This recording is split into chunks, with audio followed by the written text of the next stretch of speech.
Hello and well met, folks. This is Founder Laerun.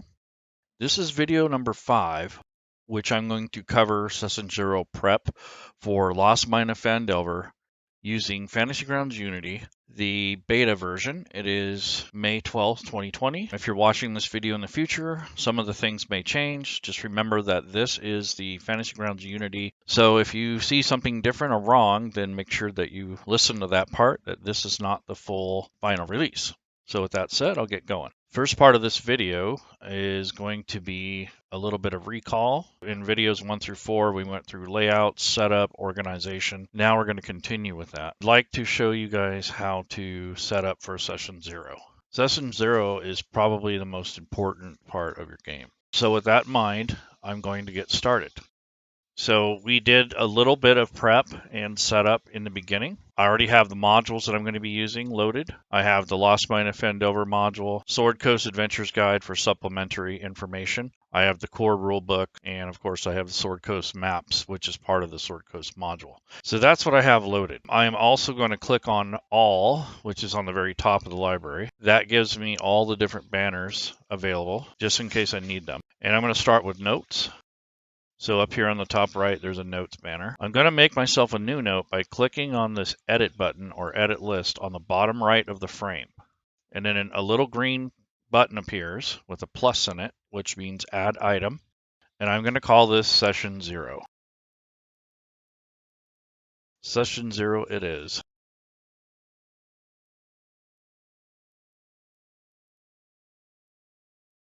Okay, I use this as a rough guide and kind of like a checklist, and also a way to organize my session. The next thing I want to do is check out the calendar, because I'm going to use the calendar to kind of help me keep my thoughts straight. So when you open up the calendar, which I already enabled in the last session, you have to set it. So the first thing I'm going to do is put the year.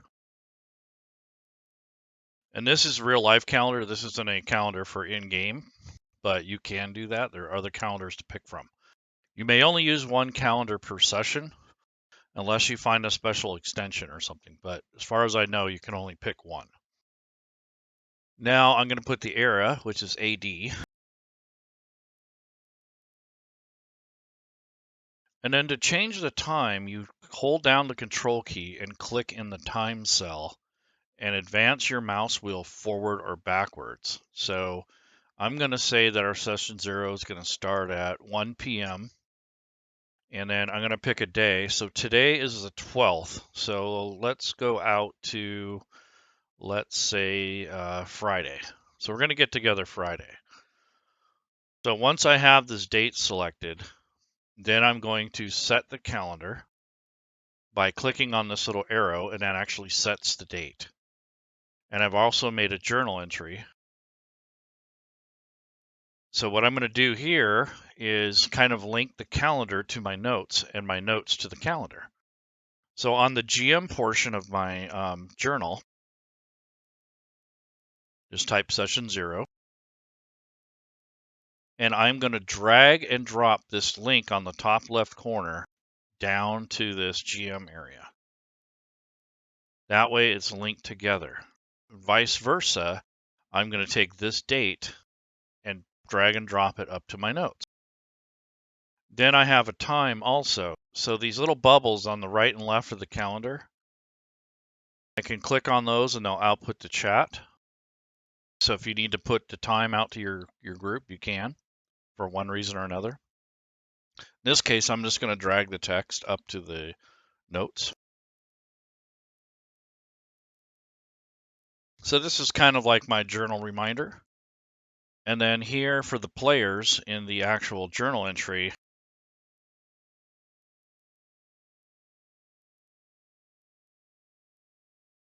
they can have their own session 0 notes.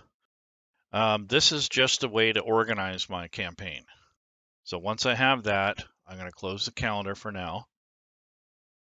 And I have my journal entry. And now I'm going to focus on the notes.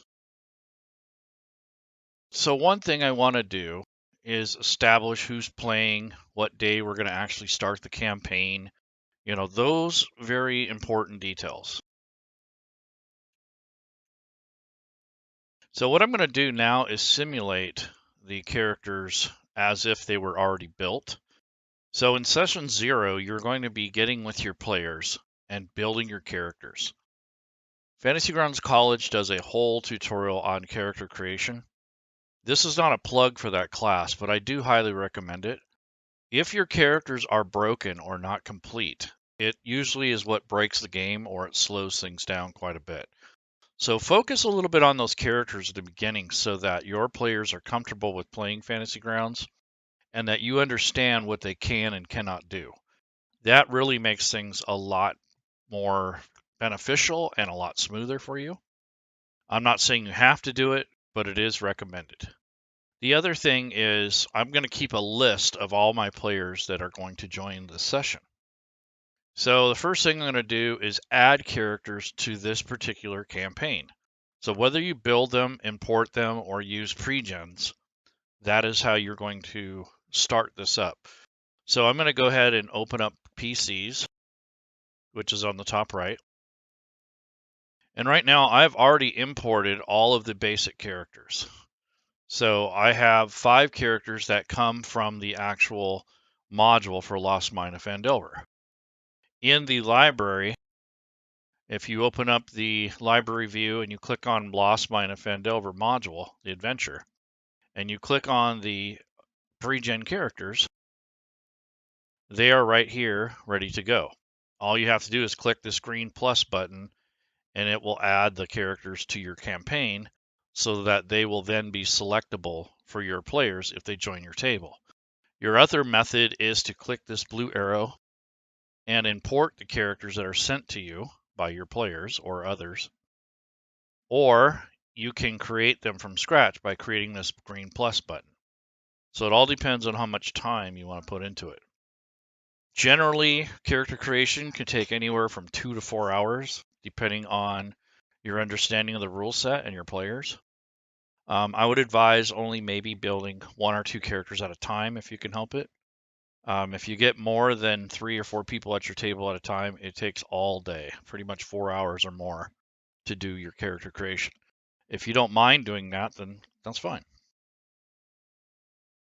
The other thing is resources. When you have several people accessing the same resource at the same time, it slows down and lags Fantasy Grounds.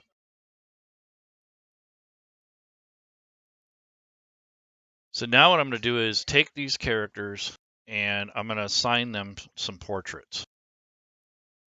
Right now they don't have any portraits. And this is kind of important for the combat tracker to distinguish them from one another. So I'm going to take the time to actually take my custom made one.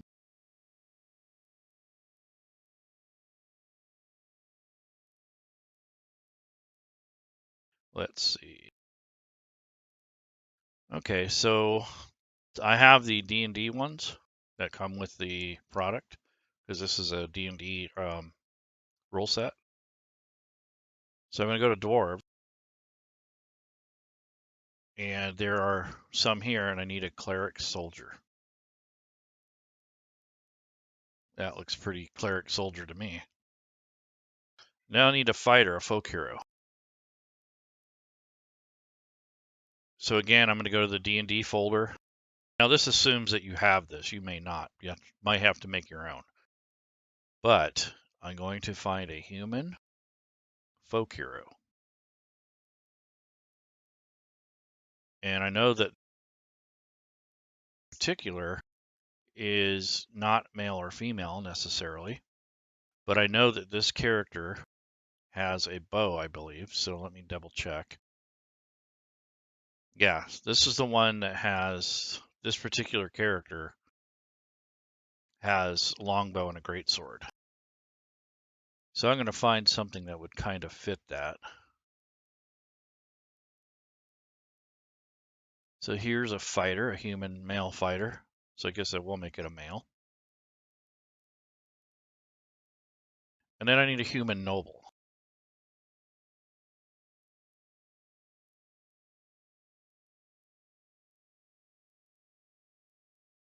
So again, I'm going to go to the human folder.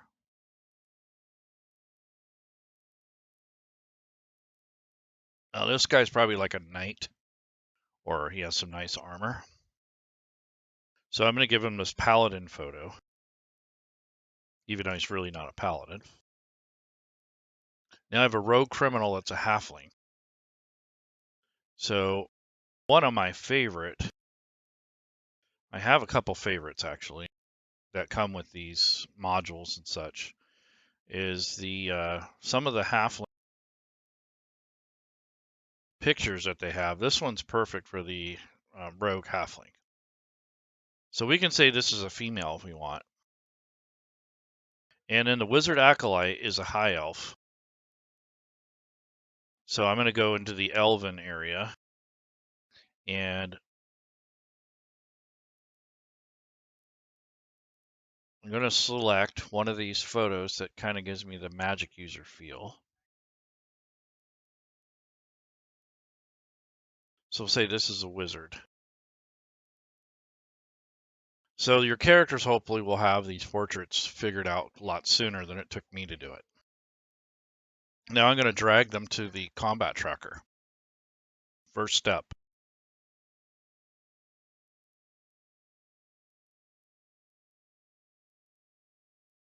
Second step is I'm going to add them to the party sheet.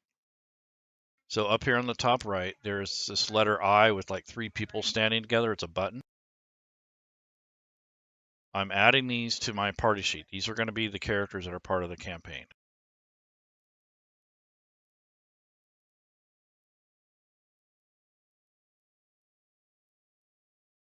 Now this is assuming they're all complete. The next step is I'm going to add them to my notes now.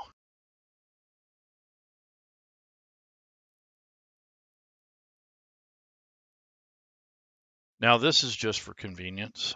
You don't have to do this.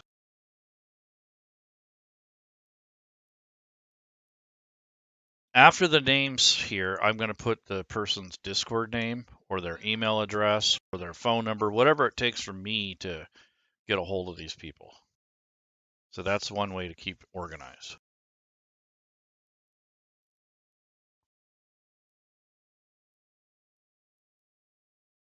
Next step is I'm going to start getting my research notes out.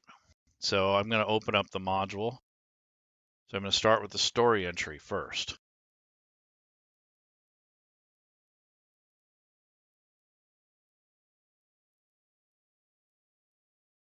So here is the Lost Mine of Phandelver. I am going to take my notes here.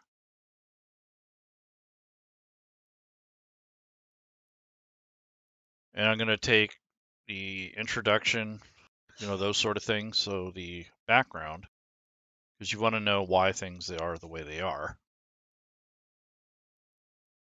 Overview.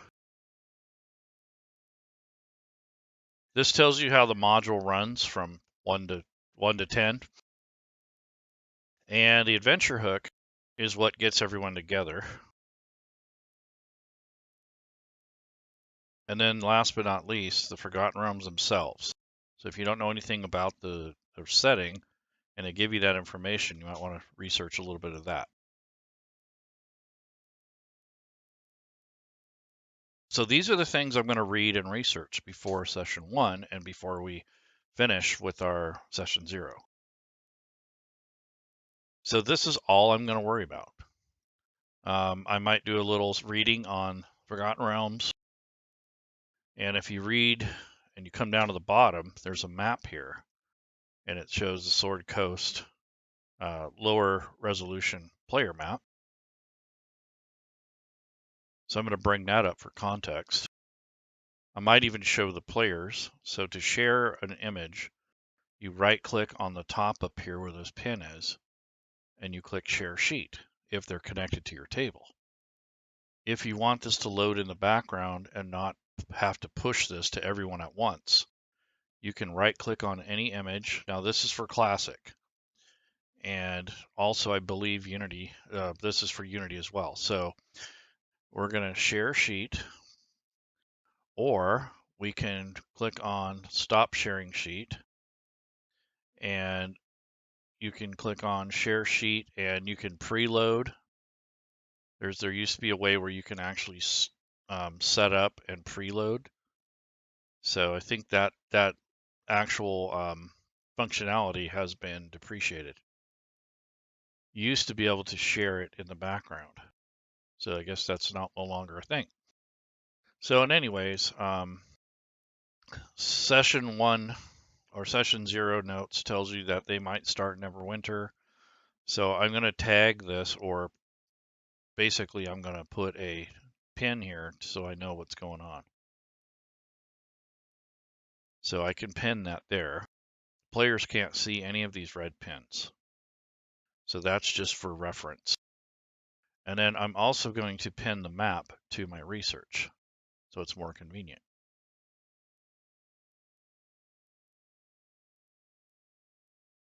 And I went ahead and label it map. That way I know what the heck it is. So that's pretty much most of the research I'm going to be doing for session 0. And then here, I'm going to bring the map over and resize it. So I'm going to right click on the map, go to view, and zoom to fit. And then you could stretch it and roll in and out as you need to. So that is basically how you size the image. And then these are my notes. So I'm going to go ahead and lock those and drag this down to my hotkeys. So down below on the bottom, those are my hotkeys. And then I'm going to hotkey the map just for the heck of it. And then when I close it, all I have to do is click it again from the hotkey area, or I can click it from the notes. And then if I close these, I want this session 0 up here. Now they're in my hotkeys. So that way you can figure out where they are. So that is going to be all I'm going to be prepping for session 0.